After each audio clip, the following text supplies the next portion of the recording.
bersama MM. Pada kesempatan kali ini, izinkan saya memaparkan proposal tesis saya yang berjudul Pengaruh Free Cash Flow, Leverage, Profitabilitas, Likuiditas, dan Growth Opportunities terhadap kebijakan dividen pada sektor telekomunikasi Indonesia, peran intervensi cash holdings dan moderasi konsentrasi kepemilikan dalam perspektif Sustainable Development Goal SDG 8 dan SDG 9. Penelitian ini disusun sebagai bagian dari pemenuhan kewajiban akademik dan upaya untuk kontribusi ilmiah pada bidang manajemen keuangan. Semoga pemaparan ini dapat memberikan gambaran secara jelas bagaimana latar belakang, tujuan, serta metodologi yang akan saya gunakan ke depan.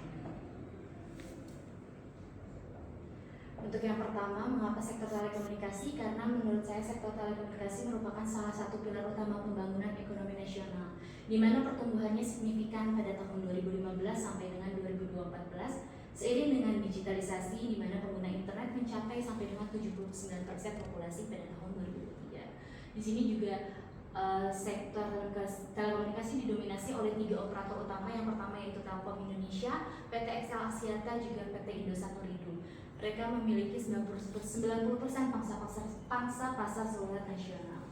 Di sini karakteristik perusahaan yang dipilih merupakan perusahaan yang berbeda dengan karakteristik yang berbeda. Yang pertama ada Telkom Indonesia sebagai perusahaan BUMN, XL Axiata sebagai operator swasta, serta Indosat Ooredoo sebagai perusahaan hasil merger di tahun 2000. Adapun latar belakang penelitian di sini adalah kebijakan dividen merupakan keputusan strategis yang mencerminkan keseimbangan antara kepentingan pemegang saham dan kebutuhan investasi jangka panjang. Sektor telekomunikasi saat ini juga menghadapi dilema antara mempertahankan dividen atau menarik dan mendanai ekspansi infrastruktur digital. Terdapat perbedaan kebijakan dan menunjukkan ketegangan antara distribusi laba dan keberlanjutan pertumbuhan, sehingga integrasi free cash flow, leverage investasi, dan komitmen terhadap SDG menjadi kunci penciptaan nilai jangka panjang.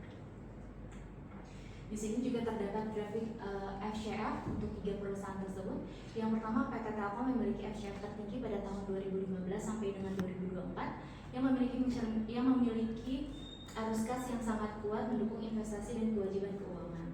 Yang kedua ada Indosat yang menunjukkan FCF yang fluktuatif namun cenderung meningkat pada tahun 2019.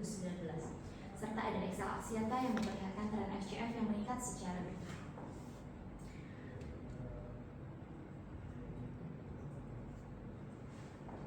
Kemudian ada debt to equity ratio. Di sini Telkom memiliki DER relatif rendah dan stabil. Di Indosat juga memiliki DER paling tinggi dan fluktuatif dengan puncak pada tahun 2021. Kemudian XL Axiata memperlihatkan DER yang menurun menandakan upaya pengurangan hutang ketergantungan terhadap hutang. Atas fenomena tersebut, rumusan masalah dan tujuan penelitian adalah sebagai berikut. Apakah free cash flow, leverage, profitabilitas, likuiditas, dan growth opportunities berpengaruh terhadap cash holdings perusahaan? Apakah cash holding berpengaruh terhadap kebijakan dividen perusahaan? Apakah free cash flow, leverage, profitabilitas, likuiditas, dan growth opportunities berpengaruh terhadap kebijakan dividen perusahaan? Apakah cash holding memediasi hubungan antara free cash flow dan kebijakan dividen? Apakah konsentrasi kepemilikan moderasi hubungan antara free cash flow dan kebijakan dividen dalam kerangka pencapaian SDG 8 dan SDG 9? Industri, inovasi, dan infrastruktur. Begitu juga tujuan penelitiannya sejalan dengan rumusan masalahnya. Adapun teori penelitian yang saya gunakan di sini adalah yang pertama ada dividen irrelevancy teori. Menurut Miller dan Modigliani, melalui dividen irrelevance, teori menyatakan bahwa kebijakan dividen tidak memenuhi nilai perusahaan karena nilai perusahaan ditentukan oleh keputusan investasi, bukan oleh dividen yang dibagikan. Adapun teori yang lainnya yaitu teori agency teori, signaling theory, pecking order theory, serta life cycle theory of dividend. Di sini kerangka penelitian dan hipotesis penelitian ada sebagai berikut. H1, free cash flow, leverage, profitabilitas, likuiditas, dan growth opportunities berpengaruh terhadap cash holding. Cash holding berpengaruh terhadap kebijakan dividen. H3, free cash flow, leverage, profitabilitas, likuiditas, dan growth opportunities berpengaruh terhadap kebijakan dividen. H4, cash holding memediasi hubungan antara free cash flow dan kebijakan dividen. H5, konsentrasi kepemilikan memoderasi hubungan antara free cash flow dan kebijakan dividen dalam kerangka SDG 8 dan SDG 9. Metodologi penelitian dan populasi sampel di sini adalah penelitian ini merupakan penelitian kuantitatif eksplanatori dan verifikatif yang menganalisis pengaruh variabel keuangan.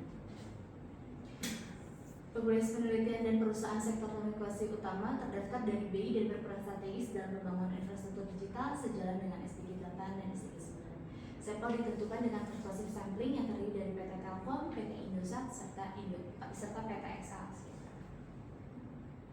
Adapun operasional variabelnya adalah sebagai berikut. Kemudian untuk teknik analisis dan uji hipotesis, penelitian ini menggunakan pendekatan kuantitatif dengan analisis regresi dan data panel untuk menghubungkan dimensi waktu dan antar perusahaan. Analisis ini dilakukan untuk menguji pengaruh langsung variabel keuangan terhadap kebijakan dividen dan serta peran cash holding sebagai variabel mediasi dan konsentrasi kepemilikan sebagai variabel moderasi. Seluruh pengelolaan data dilakukan menggunakan perangkat lunak statistik seperti EVIOS atau Strata.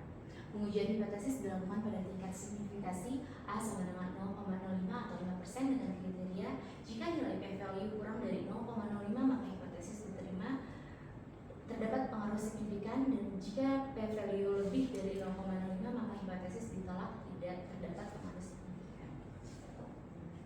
Demikian pemaparan yang saya dapat sampaikan. Saya menyadari bahwa penelitian ini memiliki keterbatasan, sehingga saya berharap Bapak dan Ibu dapat memberikan masukan serta saran untuk penyempurnaan penelitian ini ke depannya. Wabillahi